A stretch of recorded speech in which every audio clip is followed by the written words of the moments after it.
E aí pessoal, tudo tranquilo? Estamos aqui mais uma vez na nossa semana descobrindo como vencer sua fraqueza fundamental. Então muita gente já falou aqui no direct, muita gente já veio comentado a live anterior, muita gente também já colocou aqueles prints maravilhosos, né, que só vocês sabem colocar. Alguns eu acho que até por sacanagem, mas enfim, o fato é que estão vendo, o fato é que muita gente está sendo tocada por isso, muita gente está aproveitando muito bem, né, pelo que eu vi até agora. E hoje nós vamos falar de um tema, sem mais enrolações, nós vamos falar de um tema fundamental. Veja, na descrição que eu coloquei lá do post, eu disse o seguinte, que a preguiça, ela é uma das coisas mais destrutivas para a nossa biografia, né? E aqui já vem um elemento fundamental, que é o seguinte, muitas vezes vocês ouviram falar aí dos 4 temperamentos, que são tendências naturais, ou seja, você já nasce com aquele temperamento específico. Então, se o indivíduo nasce fleumático, ele morrerá fleumático. Se ele nasce colérico, ele morrerá colérico. Se ele nasce melancólico ou sanguíneo, ele morrerá melancólico ou sanguíneo. E ao longo de toda a sua vida, ele sempre trará nas suas decisões, nos seus atos, na sua maneira de ver e de sentir o mundo, aquelas características próprias do seu temperamento. Por quê? Porque o temperamento é um aspecto imutável, não no sentido de que ele não pode ser melhorado e que ele não pode ser mudado para melhor, mas no sentido de que você não tem como alterar a sua substância própria, ou seja, você não tem como nascer sanguíneo e morrer melancólico, você não tem isso. Você tem como nascer colérico, por exemplo, e morrer manso. Ou seja, através das suas escolhas da ação da graça, o temperamento ser modificado para que fique nele apenas o ouro, fique nele apenas as coisas boas. Mas você não muda de colérico para melancólico, entende? Então, se você tem um temperamento específico, você permanece naquele temperamento. E a sua maneira de sentir o mundo, de entender o mundo, vai ser aquela maneira para toda a sua vida. Por que é que eu, quando fiz o post, usei a palavra biografia?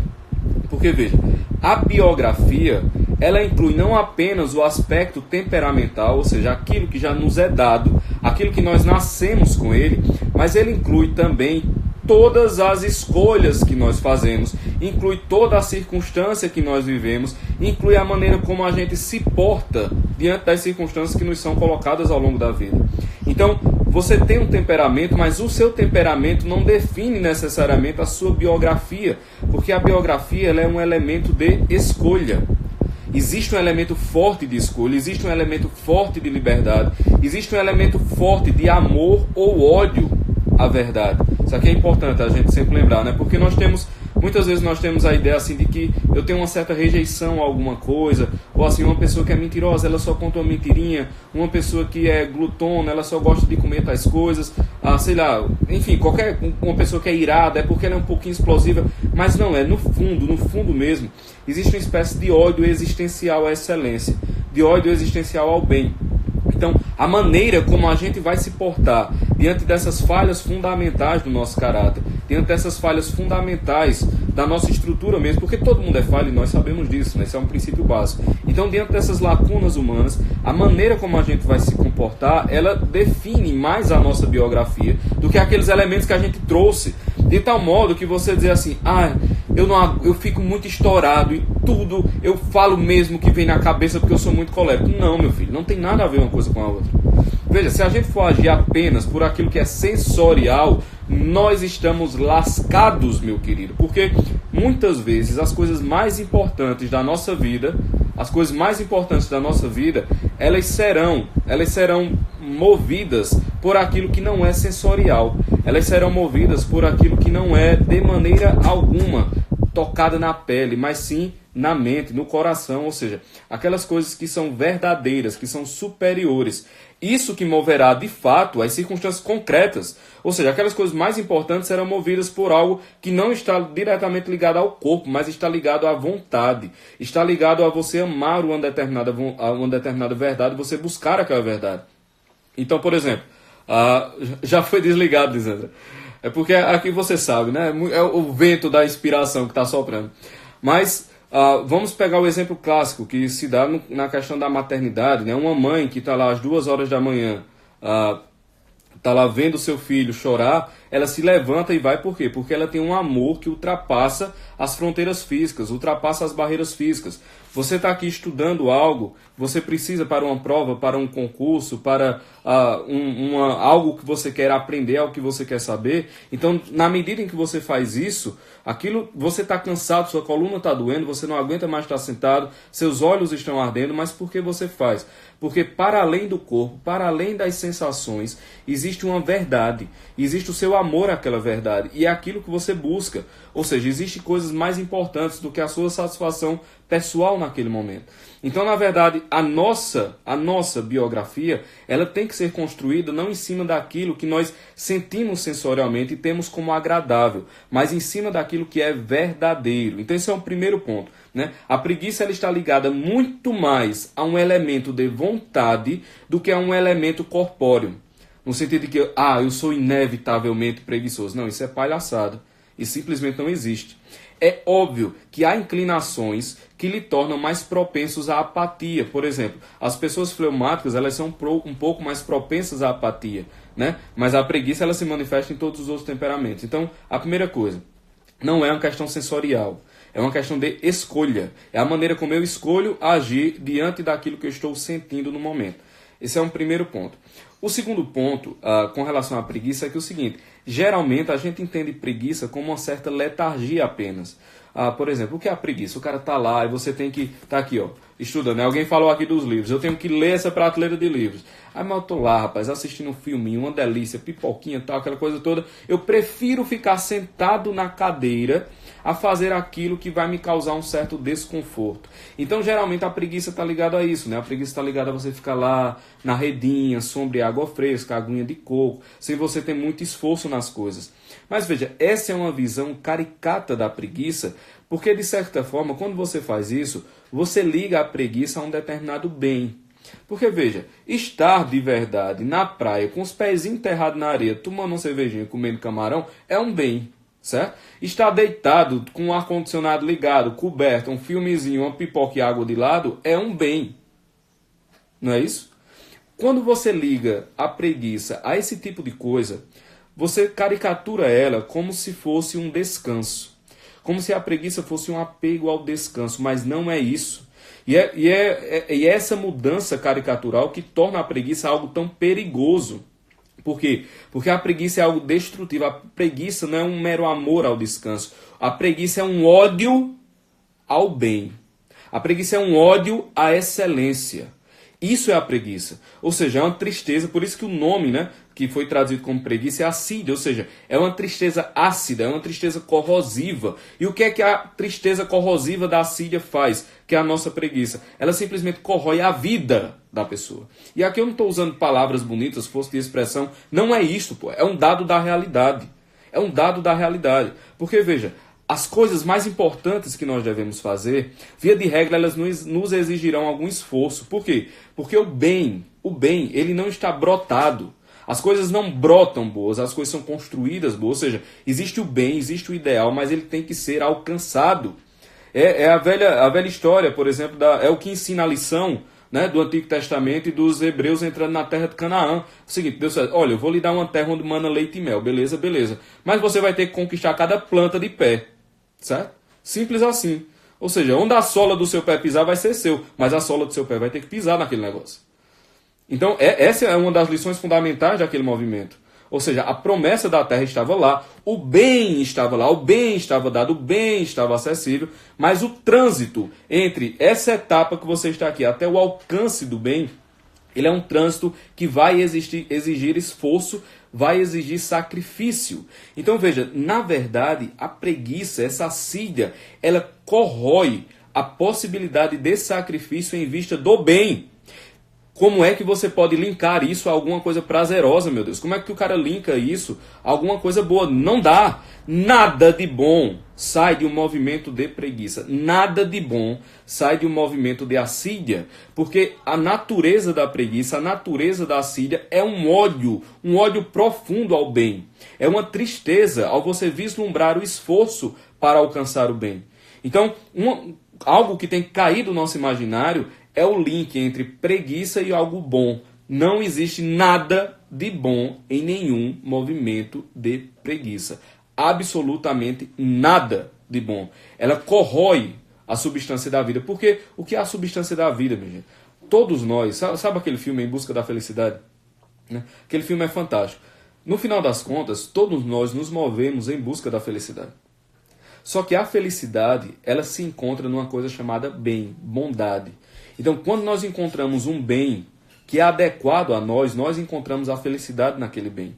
Ora, se existe entre mim e o bem um ódio ao caminho que eu tenho que trilhar para chegar ao bem, então o caminho final, que a partida é dada na preguiça, na assídia, sempre será o mal e a infelicidade. Então é aquela coisa, para não se frustrar e não se cansar, o cara vai lá e não se esforça e não se sacrifica. Qual é o resultado final? Ele não vai ficar cansado, mas vai continuar frustrado e infeliz. Esse é um ponto.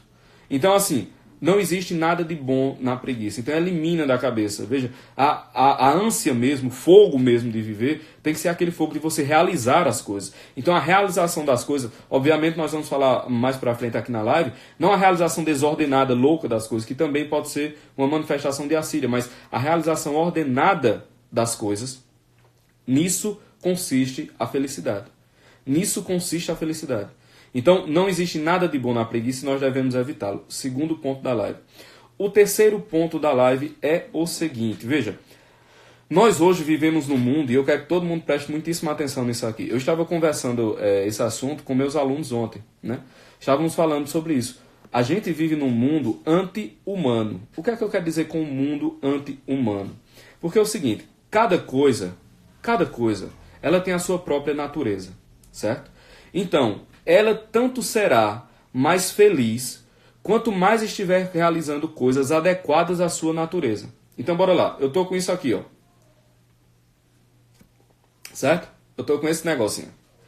Isso é muito adequado para eu tomar água. Acho que ninguém duvida desse fato. Mas isso é completamente inadequado para eu cortar uma árvore. Ao mesmo tempo que um machado é completamente inadequado para eu trazer água na lâmina dele. Embora eu até consiga trazer um fio d'água na lâmina dele.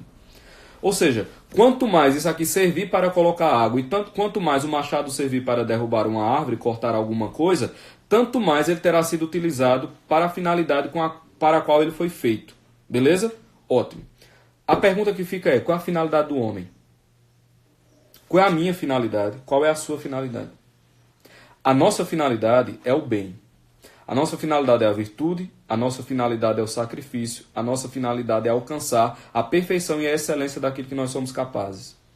O problema é que o mundo inteiro, ele está colocando para as pessoas um padrão de comportamento que é contrário à natureza de cada um. E é óbvio, se todo mundo é forçado a ir contra a sua natureza por uma questão cultural, todo mundo vai estar deformado, tal qual esta garrafa se deformaria se ela fosse submetida dia após dia a tentar cortar uma árvore. Pô. É óbvio que isso aconteceria. Por quê? Porque estaria sendo feito um movimento contrário a natureza dessa garrafa, da mesma maneira que nós somos forçados a viver num estado contrário à nossa natureza humana. Então, toda a propaganda de moleza, de facilidade, de ganhe as coisas fáceis, de viva uma vida tranquila, trabalhe pouco, se doe pouco, apenas viajem, viva no prazer, não tenha filhos, para que acordar de madrugada, para que trabalhar até tarde, para que ser excelente no trabalho, para viver uma vida... Essas ideias, elas são anti-humanas. Anti-humanas. Sabe por quê? Porque imagine, se o objetivo de uma vela é desgastar-se para dar à luz, quanto mais a vela for poupada, menos luz ela gera. Para nós, a luz é a excelência. A luz é a virtude, a luz é a bondade. Isso implica dizer que, tal qual a vela, quanto menos a gente se desgasta, menos luz a gente proporciona. E veja, se gerar luz é a nossa finalidade, quanto menos luz nós geramos, ou seja, quanto menos excelência nós alcançamos, quanto menos patamares de bondade nós galgamos, mais infelizes nós ficamos e mais frustrados, porque nós estamos indo contra a nossa própria natureza. Vocês entendem a gravidade desse negócio? E tudo em volta induz a isso. Por quê? Porque os modelos de uma vida plena, de uma vida de sacrifício feliz, eles acabaram. né? Eu vejo acontecer um fenômeno que é muito claro hoje em dia. Você se informa tudo pelo Instagram, né? Você consegue fazer tudo pelo Instagram. Na verdade, está se criando um corpo docente de grandes intelectuais à margem da academia, todos no Instagram. Então, eu vi esses dias assim, curso para autoridades sobre crianças, né? Um curso como fazer as crianças lhe obedecerem, como agir em casa. Há 80 anos atrás, um curso desse não venderia nada. Por que ele não venderia? Porque não seria preciso, porque a pessoa estaria ali, mas ela teria modelos em casa, pai, mãe, avô, avó, tios. Ele teria modelo de ações para gerar obediência, de ações para gerar educação. Então ele estaria vendo ali na cultura em torno todos os elementos necessários para ele conseguir aquilo. Como a cultura em torno atual ela perdeu esses elementos, ou seja, as pessoas já não têm mais elementos em que se espelhar, pessoas próximas, atitudes próximas em que se espelhar, então obviamente elas estão percebendo essa lacuna em si, estão procurando suprir essa lacuna com esses cursos, que é ótimo. Veja, eu estou falando aqui com um elogio, é ótimo isso acontecer. Mas isso acontece exatamente porque houve um movimento de destruição cultural anterior. Você já assistiu aquele filme Wall-E, que é do robozinho, que ele se apaixona por uma robozinha de uma geração mais avançada e ele é um robozinho de uma geração mais antiga. E aí ele vai para a nave e é um movimento, e é uma coisa interessante, né? Que o Wall-E mostra, que é o seguinte: a humanidade, o planeta Terra fica inabitável, e aí a humanidade inteira se muda para uma nave e fica morando nessa nave, certo? E aí, como lá tem robôs para fazer tudo por você, o que acontece é que a cada geração as pessoas vão ficando mais gordas, vão se exercitando menos e elas vão ficando incapazes de andar. E aí chega no momento do filme em que a pessoa tem que tomar uma atitude para agir e ela não consegue mais agir porque a parte física dela não permite, né? E até a própria personalidade fica mais laxativa, fica mais mole, né? Fica mais geleica, por assim dizer. Então, isso acontece por quê? Porque a pessoa não foi submetida a um certo sacrifício. E aqui nós vemos um outro ponto também. Como a preguiça, no fim, ele gera essa tristeza, o que vai acontecer com o indivíduo preguiçoso, com o indivíduo assidioso, é que ele vai projetar essa tristeza, essa culpa para fora. Esse é um movimento próprio da preguiça. É a projeção para fora. Por quê? Porque, veja, se algo lhe aconteceu e só você foi o culpado, cara, para reconhecer isso é pau. É pau, entende? O cara tem que ter uma dose de humildade. Você tem que ter um senso de realidade. Você tem que aceitar a censura. Você tem que aceitar a zombaria. Você tem que aceitar que as pessoas olhem e saibam quem você é, o que você fez de errado. Assim, isso é pesado pra gente, pô. Isso é muito pesado. Ninguém aqui vem dizer, isso é tranquilo, eu sou um santinho. Não. Eu estou falando com quem? Padre Pio? Pô? Estou falando com Nossa Senhora? Claro que não. Pessoas comuns, isso é difícil. Isso é difícil para todo mundo, entende? Então, assim, o movimento vai ser de projeção, imediatamente. Então, a culpa vai ser do outro. A culpa vai ser da circunstância. A culpa vai ser de todo mundo, menos da sua letargia, menos da nossa preguiça, menos da nossa assídia, menos do nosso abraçar o sacrifício. E aqui nós também chegamos em outro ponto, que é o seguinte: o indivíduo preguiçoso, quando eu digo indivíduo, eu não estou me colocando assim, vocês, assim, quando eu e você somos preguiçosos, na verdade nós estamos agindo com profundo egoísmo. O preguiçoso, ele é sempre um egoísta, porque se ele tiver que escolher entre o próprio prazer sensorial, da letargia, do prazer de ficar tranquilo, de não ser incomodado, de ficar na sua tranquilinho, e o sacrifício, ele sempre vai escolher o próprio prazer. A questão é, você não pode contar com essa pessoa. Porque no dia em que, para que ela lhe ajude, ela precisa atropelar o próprio prazer, você vai ficar na mão.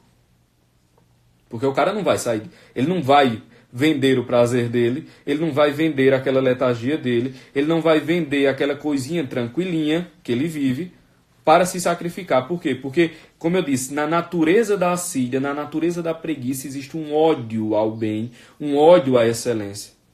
Então, assim, uma coisa que é própria da assídia e da preguiça é você ser autorreferente o tempo todo. O cara é autorreferente o tempo todo. Tá entendendo o problema? Assim, tudo é eu. Então, o movimento de maturidade, veja, o movimento de maturidade, ele sempre é um movimento de esquecimento de si para sacrifício com o outro. Sempre. Esse é o movimento da maturidade.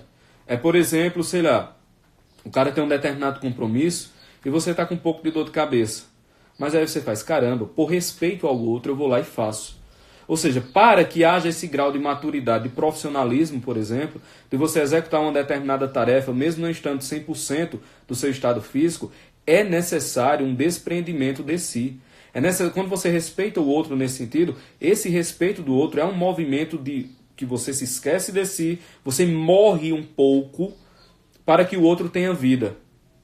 No final das contas, é um movimento de caridade, é um movimento de amor. É um movimento de amor.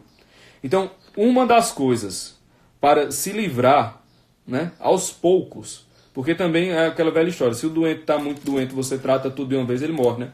Para você se livrar aos poucos da assídia, para a gente ir lutando contra a assídia e contra a preguiça. Eu tô usando assídia e preguiça, embora não sejam exatamente sinônimos, mas para linkar as duas coisas, certo? Para a gente ter sempre em mente que um movimento de preguiça é um movimento que tem por base a assídia, que é essa tristeza ácida e fria com relação à excelência, certo?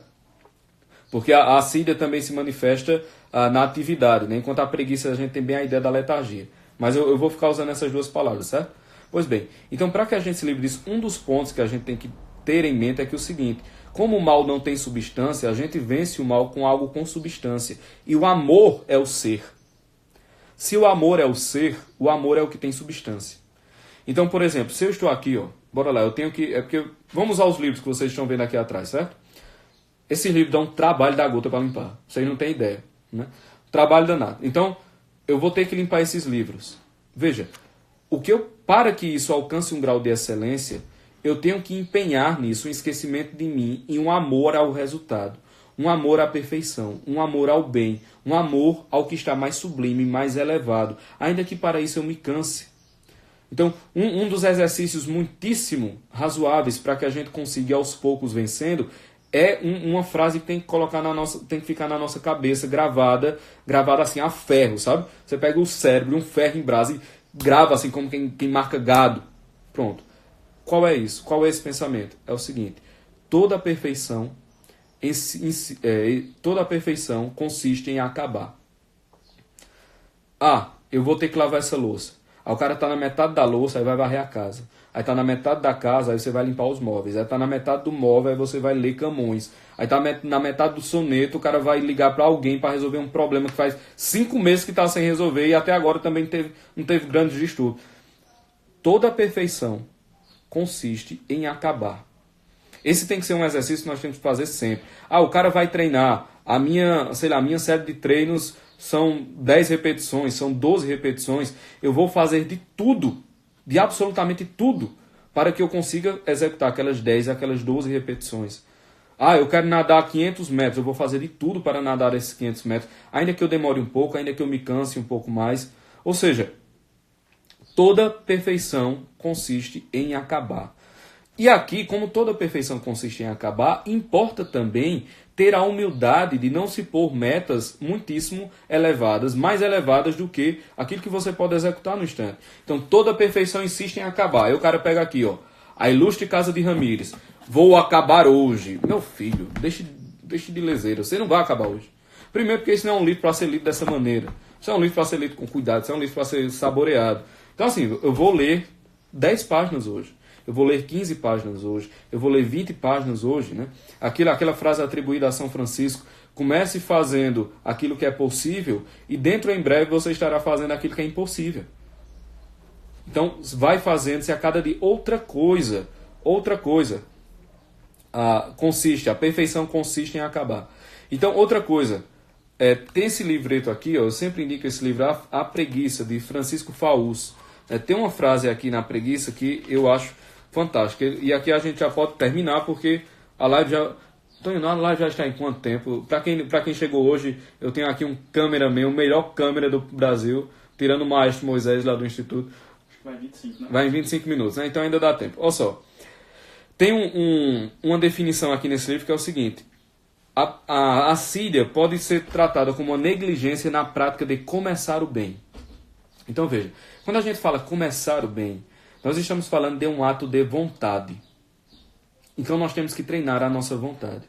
De que maneira? Uma coisa muito boa para treinar a vontade é o seguinte, é a gente botar também na cabeça, quem adia, recusa. Quem adia, recusa.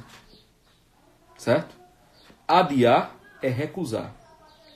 Salvo em situações específicas, salvo em situações em que a prudência o exige, salvo em situações em que a bondade o exige, em que a justiça exige, em que a temperança existe, ou seja, salvo uma situação em que aquele adiamento é um adiamento virtuoso, que são poucas, todos os demais adiamentos são recusas ao bem.